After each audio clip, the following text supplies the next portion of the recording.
कौन सा? पहला ऑप्शन है हीमोडायलिसिस का और दूसरा ऑप्शन है कौन सा? Renal grafting. बच्चों आपको पता है जब किसी पेशेंट का ऑर्गन ट्रांसप्लांट किया जाता है तो ऑर्गन डोनेट करने वाले और ऑर्गन लेने वाले के बीच में क्या चीज मैच की जाती है? जीन्स का सीक्वेंस मैच, उसको एक नाम देते हैं अगर आपको पता हो। ये मैच किया जाता है क्या?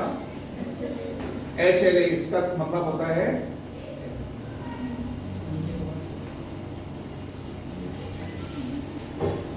क्या मैच किया जाता है?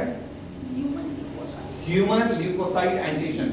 ये मैच किया जाता है और ये जितना मैच होगा, जितना ज्यादा मैच होगा उतना ऑर्गन सक्सेसफुली ट्रांसप्लांट किया जा सकता है।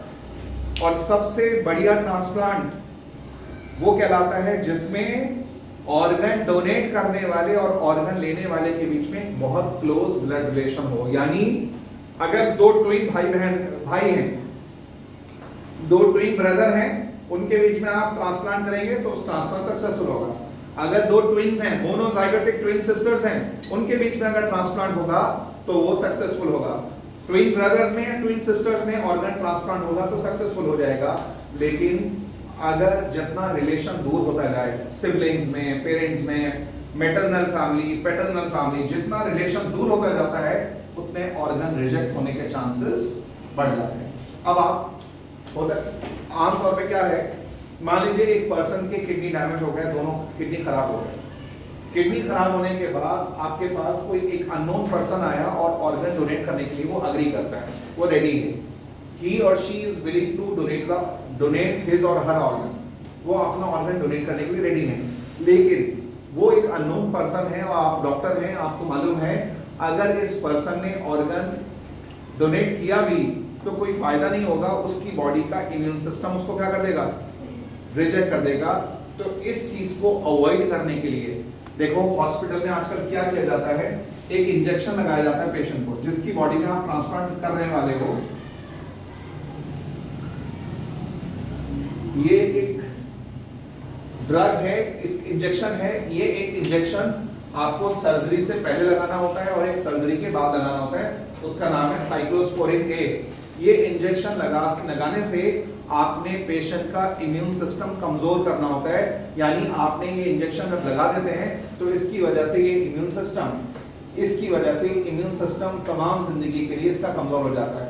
जब ये आपने इम्यून सिस्टम कमजोर कर दिया, इम्यून सिस्टम कमजोर करके जब किसी अननोन पर्सन का ऑर्गन लगाओगे तो ऑर्गन तो एक्सेप्ट हो जाएगा, ऑर्गन तो सक्सेसफुली ट्रांसप्लांट हो जाएगा, लेकिन जिंदगी भर के लिए आपने उसका पर्सन का इम्यून सिस्टम कमजोर कर दिया, इम्यूनिटी कमजोर कर दी।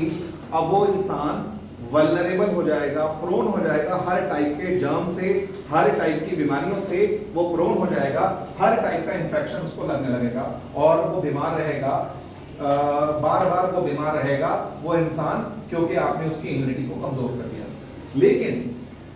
लेकिन उस वक्त ये करना जरूरी होता है। डॉक्टर्स के पास जान बचाने के लिए ऑप्शन होता है कि वो पर्सन को ऑर्गन रिजेक्शन को बचाने के लिए ये इंजेक्शन देते हैं, that's called the cyclosporin A। बात समझ आ गई? ये है ऑर्गन ट्रांसप्लांटेशन।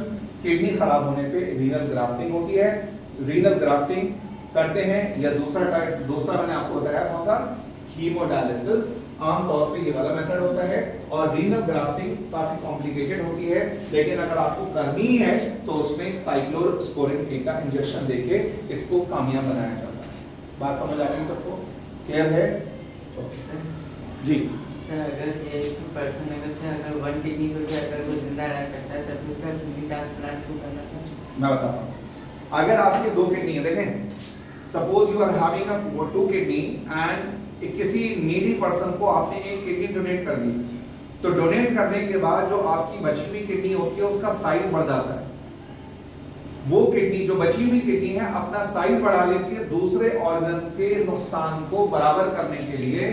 इसके लिए इस मेडिकल साइंसेस में एक टर्म इस्तेमाल किया जाता है, क्या?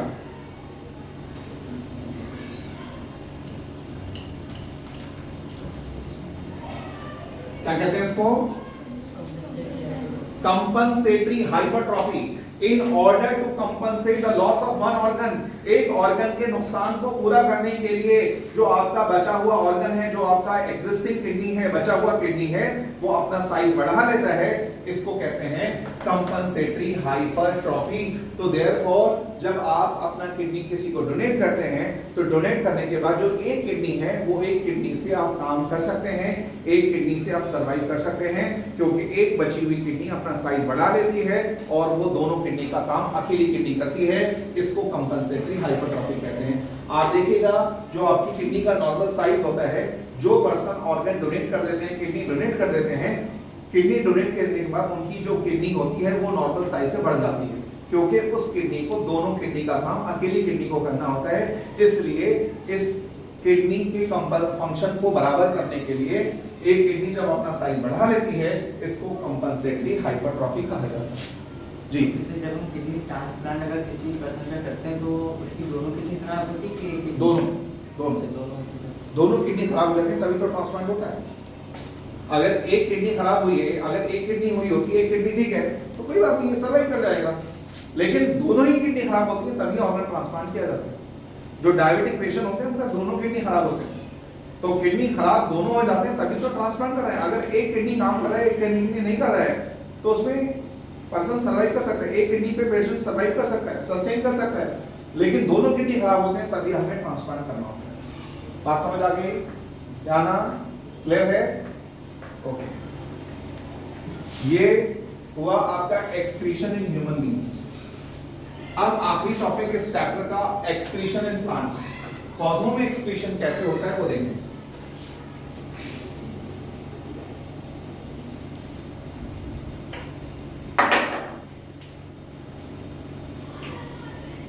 Excretion in plants, this is the last topic.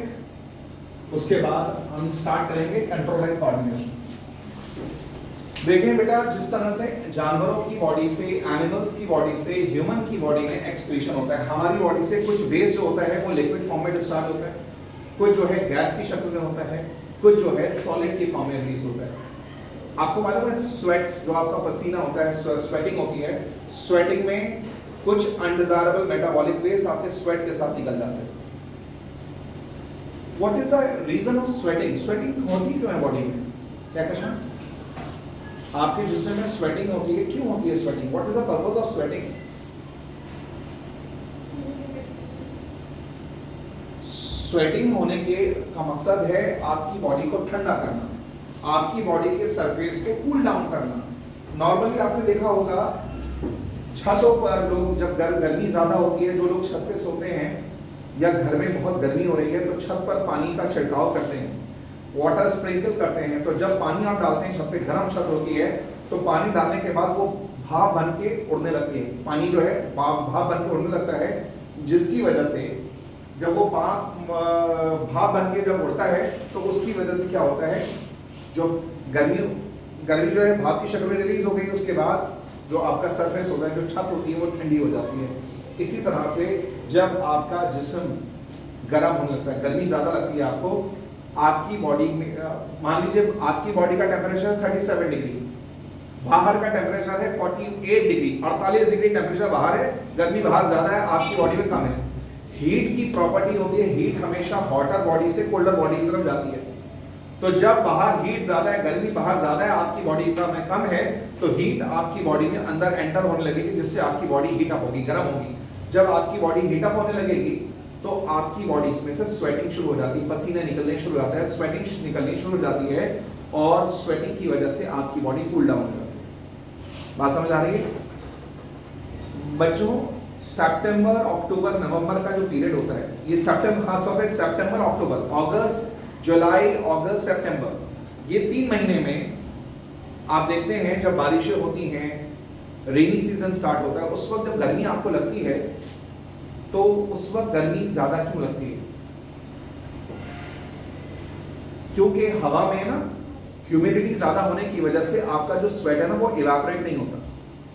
Humidity हवा में ज्यादा होगी, नमी ज्यादा होगी, तो वो जो स्वेट था वो उड़ेगा नहीं, इवेपोरेट नहीं होगा। जब तक इवेपोरेट नहीं होगा तो आपको गर्मी लगती रहेगी।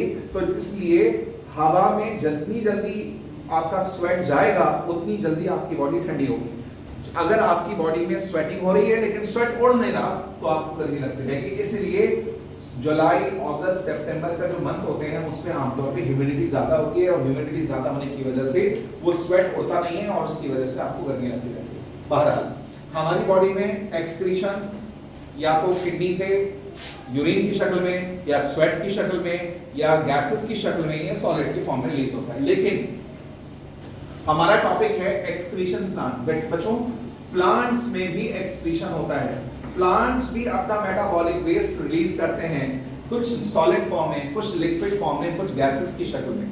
तो प्लांट के अंदर जो मेटाबॉलिक वेस्ट बचता है, बनता है नॉर्मल मेटाबॉलिज्म के दौरान, वो प्लांट भी अपना एक्सक्रीट करते हैं। सबसे कॉमन जो प्लांट का एक्सक्रीशन है, जरा देखिए कैसे होता है।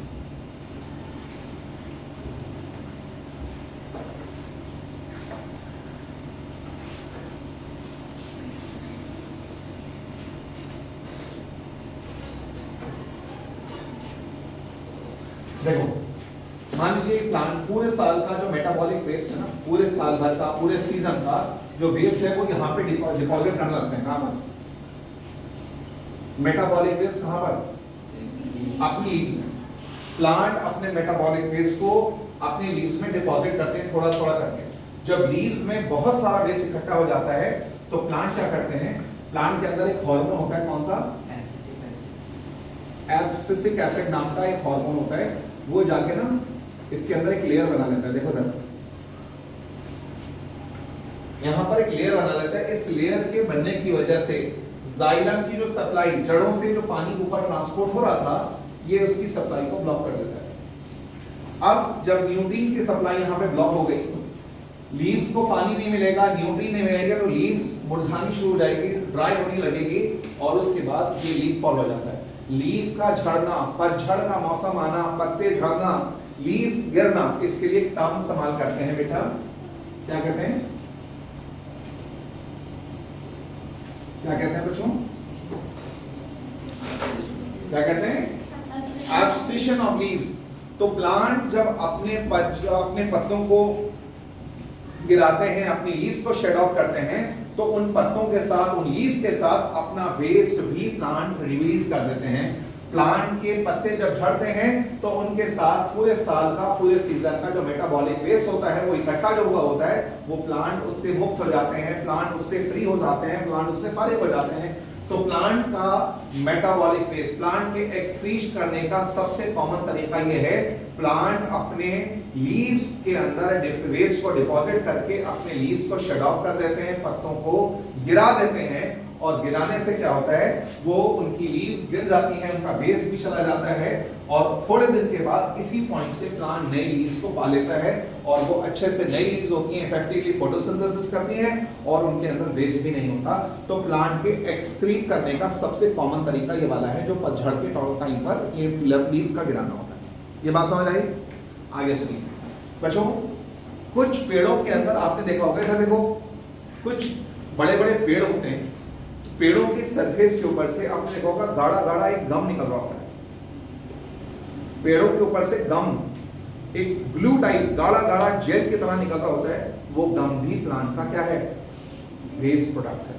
प्लांट की जो सरफेस पे से जो ग्लू लाइक, जो गाढ़ा गाढ़ा गम लाइक सब्सटेंस निकलता है, that is also waste product of plant.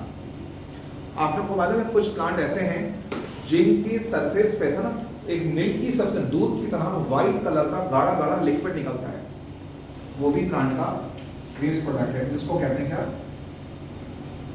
कहते हैं? लेटेक्स। कई प्लांट में से मिल्की सब्सटेंस, गाढ़ा गाढ़ा एक व्हाइट कलर का सब्सटेंस रिलीज होता है, वो प्लांट का वेस्ट प्रोडक्ट है। बच्चों एक प्लांट का नाम आपने सुना है, पेपेवर सोमनिफेरम, सुना है? एक पौधा है, शायद सुना हो आपने, पेपेवर सोमनिफेरम।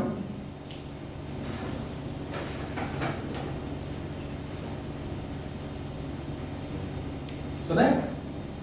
पेपेवर सोमनिफेरम ये प्लांट है जिसको आम जबान में कहते हैं क्या? क्या? Opium Poppy. सुना है ना आपने? अफीम नहीं सुना? अफीम, मॉर्फिन, अफीम, morphine, acetyl morphine, smack, heroin, ये सारे ड्रग्स जो हैं, मतलब ये अफीम जो है इसी प्लांट से निकलती है। अच्छा, इसमें क्या होता है, इसमें जो कच्चा फल होता है, इधर देखो, इस प्लांट में फल होता है, अनराइप फ्रूट होता है, उस कच्चे फ्रूट को स्क्वीज करने पर इसमें से गाढ़ा गाढ़ा व्हाइट कलर का जेल निकलता है, लेटेक्स निकलता है, उसको सुखाकर उसमें से ड्रग निकलती है, उसका नाम होता है मॉर्फिन, MORPHIN। तो कुछ प्लांट के अंदर से जो लेटेक्स निकलता है वो प्लांट का वेस्ट प्रोडक्ट होता है। एक प्लांट बड़ा कॉमन है, सब बच्चे जानते होंगे, एक ट्री है जिसका नाम है हीविया ब्रेसिलेंसिस, सुना है ना?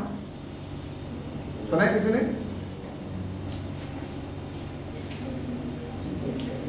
हीविया ब्रेसिलेंसिस।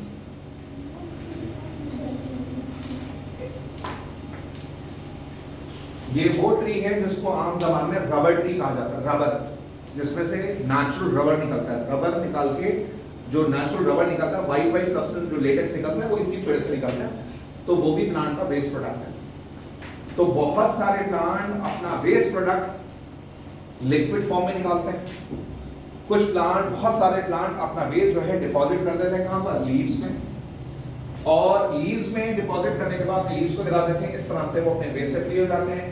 कुछ अपने रेजिन्स की शक्ल में, कुछ ऑयल्स की शक्ल में, यानी प्लांट्स का जो वेस्ट प्रोडक्ट होता है वो इस तरह से रिलीज होती है। ये बताओ एक टर्म, अच्छा मैंने सोमना, सोमना का मतलब होता है स्लीप। सोमना वर्ड अगर कहीं पर भी सुनो, इधर देखो, सोमना मतलब स्लीप होता है। अगर एक टर्म है, अभी सुना है आप लोगों ने, ये पेशेंट को ये दिक्कत है, इनसोम्निया मतलब नींद का ना आना, sleeplessness. If you are unable to sleep, आपको घबराहट हो रही है, रात में आप सो नहीं पाते, इस एब्नॉर्मल स्टेट का नाम क्या है बच्चों? इंसोम्निया, नींद ना आना, इसको इंसोम्निया कहते हैं। समझ आ रही है बात? इंसोम्निया इसको कहते हैं। एक और टर्म है, शायद सुना हो आप बच्चों ने, सोमनाबुलिज्म। सोमनाबुलिज्म मालूम है क्या होता है? सोमना का मतलब नींद, बुलिज्म का मतलब होता है चलना। कुछ लोग हैं होते हैं ना, नींद में चलते हैं, नींद में वॉक करते हैं, नींद में चलने की कुछ लोगों को आदत होती है। इस कंडीशन को साइंस में सोमनाबुलिज्म कहते हैं। स्लीपिंग व्हाइल वॉकिंग, सोते हुए चलना, दैट्स कॉल्ड द सोमनाबुलिज्म। तो बहरहाल ये बात चल रही थी एक्सक्रीशन इन प्लांट्स की बच्चों। प्लांट के अंदर एक्सक्रीशन लेटेक्स की शक्ल में, प्लांट के अंदर एक्सक्रीशन ऑयल की शक्ल में, रेजिन्स की शक्ल में, प्लांट के अंदर मेटाबॉलिक वेस्ट, लीव्स के अंदर अलग अलग तरह से प्लांट अपने वेस्ट को निकालते हैं।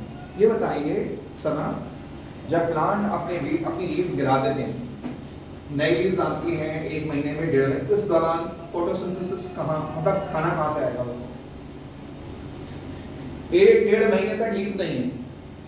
इस 1-1.5 महीने में प्लांट जिंदा कैसा रहेगा? लीव तो सारी करेंगे, फोटोसिंथेसिस करने का काम तो लीव में हो रहा था जी। जोया, अगर किसी प्लांट ने अपनी सारी पत्तियों को, सारी लीव्स को गिरा दिया और नई लीव्स आने में 1 से 1.5 महीना का टाइम लग रहा है, तो इस 1-1.5 महीने में प्लांट बगैर खाने के जिंदा कैसे रहेगा? नहीं रहेगा। बोलो, जाओ बोलो। वो प्लांट इस 1-1.5 महीने जिसमें लीव नहीं है, लीव फोटोसिंथेसिस प्लांट में लीव्स में होता है। जब लीव्स नहीं है तो प्लांट को खाना कहां से मिलेगा इस दौरान? क्या ना ज्वेरिया?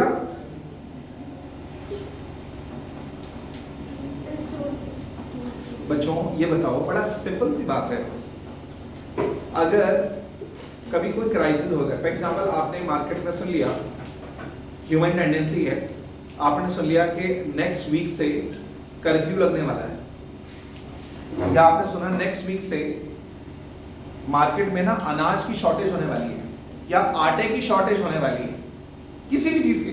आपने देखा कुछ टाइम पहले अनियन की शॉर्टेज हो गई थी, तो क्या करते हैं लोग? स्टॉक करना शुरू कर दिया था। जिसको 1 kg की जरूरत है उसको 50-50 किलो लेकर खरीद के घर में रख रहे थे लोग।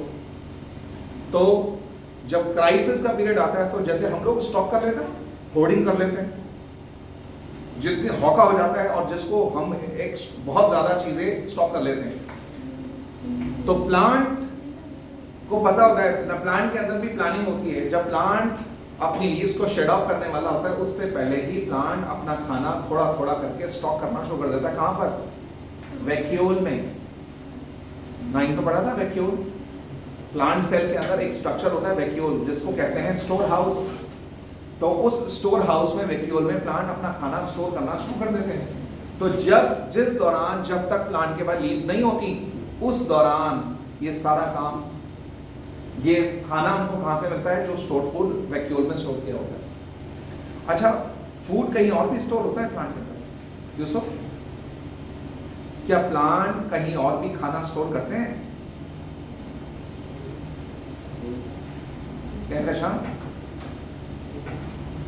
क्या प्लांट्स में वैक्यूल के अलावा भी कहीं फूड स्टोर होता है? अब्दुल्ला, रूट्स में। कहां कहां किस जगह? स्पेसिफिक लोकेशन बताओ। हाँ, खाना किस जगह स्टोर होता है बच्चों? ये बस स्पेसिफिक लोकेशन बता दो ना मुझे उसको।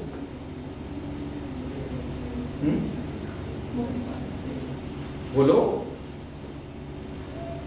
खाना कहां स्टोर होता है? प्लास्टिक्स नहीं सुना था? प्लांट सेल में प्लास्टिक सुने थे? कितने टाइप के प्लास्टिक्स होते हैं? कौन कौन से? क्लोरोप्लास्ट, ल्यूकोप्लास्ट और क्रोमोप्लास्ट। क्लोरोप्लास्ट फोटोसिंथेसिस करता है, क्रोमोप्लास्ट कलर देता है, ल्यूकोप्लास्ट क्या करता है? फूड स्टोर करता है। और तुम्हें भी इसके भी 3 टाइप बताए थे। अमाइलोप्लास्ट वो वाला प्लास्टिक, वो वाला ल्यूकोप्लास्ट जो स्टार्च स्टोर करता है यानी कार्बोहाइड्रेट स्टोर करता है। एक होता है इलायोप्लास्ट जो फैट स्टोर करता है, और एक होता है एल्यूरोप्लास्ट जो प्रोटीन स्टोर करता है। तो प्लांट के अंदर खाना स्टोर करने का काम वैक्यूल में तो होता ही है, अपार्ट फ्रॉम दैट इसके अंदर ल्यूकोप्लास्ट में भी होता है। बात समझ आ रही है? क्लियर है?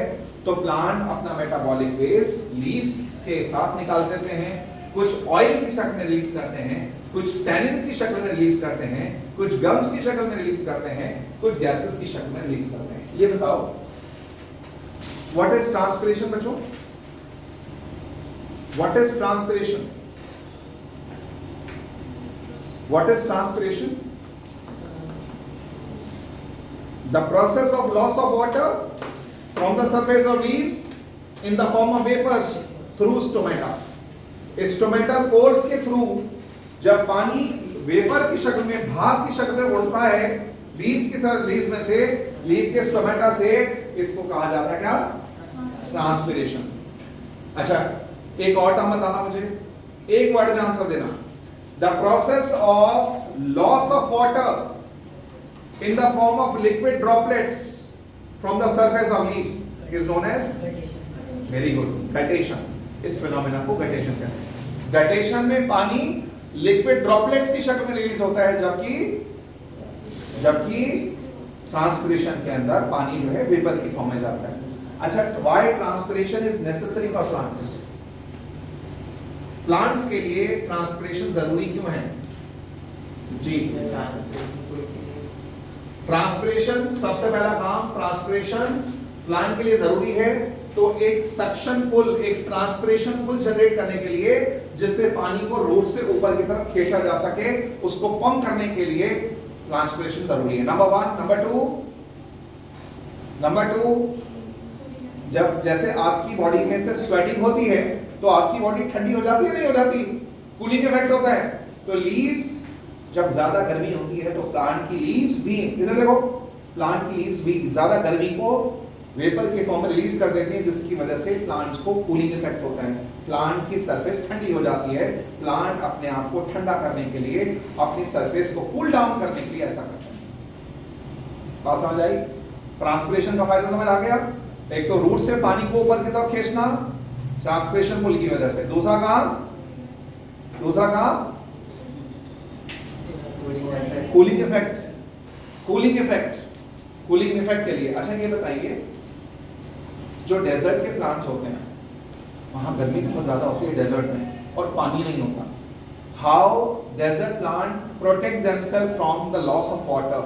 प्लांट्स, पहली बात तो डेजर्ट के प्लांट्स आपने सुना होगा, इधर देखो कैक्टस, नीरियम, ओपनशिया, जिजाइफा जुजुबे, ये जितने भी प्लांट्स हैं, बेर, जुजुबे का मतलब होता है बेर. बेर जानते हो बेर? तो ये डेजर्ट के जितने भी प्लांट्स होते हैं, कैक्टस आपने सुना होगा, बबूल भी सुना होगा, ये प्लांट डेजर्ट के प्लांट हैं. पानी की कमी होती है तो पानी की कमी होने की वजह से ये पानी को कंजर्व करना चाहेंगे. पानी को कंजर्व करने के लिए इसमें कोई एडाप्टेशन होता है?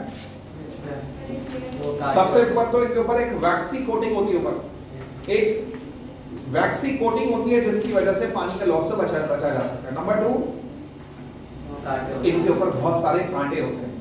कांटे होने से ट्रांसपिरेशन कम हो जाता है और इन प्लांट की जो रूट्स होती हैं बड़ी गहरी होती हैं. कोई अब्दुल्ला कोई डेजर्ट का फ्रूट बताएं जो आप खाते हैं? पाइनएप्पल और डेट्स, खजूर और पाइनएप्पल. पाइनएप्पल आप देखें, pineapple is a typical desert fruit. Desert का फ्रूट है, उस पर कांटे होते हैं नहीं होते? लेकिन पानी इसके अंदर बहुत सारा जूस होता है. इसका मतलब जिन प्लांट्स के अंदर पानी को स्टोर करना होता है उन प्लांट के अंदर कांटे होंगे, उनके अंदर स्केली लीव्स होती हैं, उनके ऊपर वैक्सी क्यूटिकल होती है और उनकी रूट्स बड़ी गहरी होती हैं. एक वर्ड होता है कैनोपी. बच्चों कैनोपी क्या होती है? व्हाट इज कैनोपी बच्चों? इधर देखो, ये कोई ट्री है. ट्री का जो फोलिएज, जहां तक उनकी पत्तियां फैली हैं, जहां तक उसकी शेड फैला हुआ है, इसको कहते हैं क्या? कैनोपी. इसको किसकी कैनोपी कहते हैं? उसका शेड, जहां तक उसका साया है उसको कैनोपी कहते हैं. आपको पता है जहां तक इसकी कैनोपी होती है उसके नीचे तकरीबन यहां तक इसकी जड़ें फैली होती हैं. अगर आपको किसी प्लांट की जड़ों का अंदाजा लगाना है कि उसकी जड़ें, उसकी रूट्स कहां तक फैली हैं, तो आप उसका अंदाजा उसकी कैनोपी से लगा सकते हैं. समझ आ रही बात? आपको मालूम है ज्यादा, इधर देखो, ज्यादा पत्तियों वाला, ज्यादा पत्तों वाला पेड़ के नीचे आप रेस्ट करते हैं तो उसमें बड़ा आपको सुकून मिलता है, आराम मिलता है, ठंडक महसूस होती है. क्यों? ट्रांसपिरेशन ज्यादा होगा. ट्रांसपिरेशन ज्यादा होने की वजह से उसके अंदर कूलिंग इफेक्ट होने की वजह से नीचे का सरफेस या नीचे का जो टेम्परेचर होता है कम होता है. इसलिए आप देखें गांव में भी बहुत सारे लोग दिन के अंदर ज्यादा गर्मी से बचने के लिए पेड़ के नीचे सोना, पेड़ के नीचे रहना, ठंडक होती है इसलिए वहां रहना पसंद करते हैं. बात समझ आती है? क्लियर है? तो बच्चों आज का आपका ये चैप्टर यहाँ पे कंप्लीट हो गया है. अगली क्लास में हम लोग स्टार्ट करने वाले हैं, that's a very important chapter, control and coordination. Control and coordination हम अगली क्लास में स्टार्ट करेंगे और कंट्रोल एंड कोऑर्डिनेशन में आपको मैं हार्मोन्स के बारे में बताऊंगा, नर्वस सिस्टम के बारे में बताऊंगा. ये सारी बातें इंशाल्लाह we will discuss in the next class और नेक्स्ट क्लास में हम ये आपको स्टार्ट करेंगे.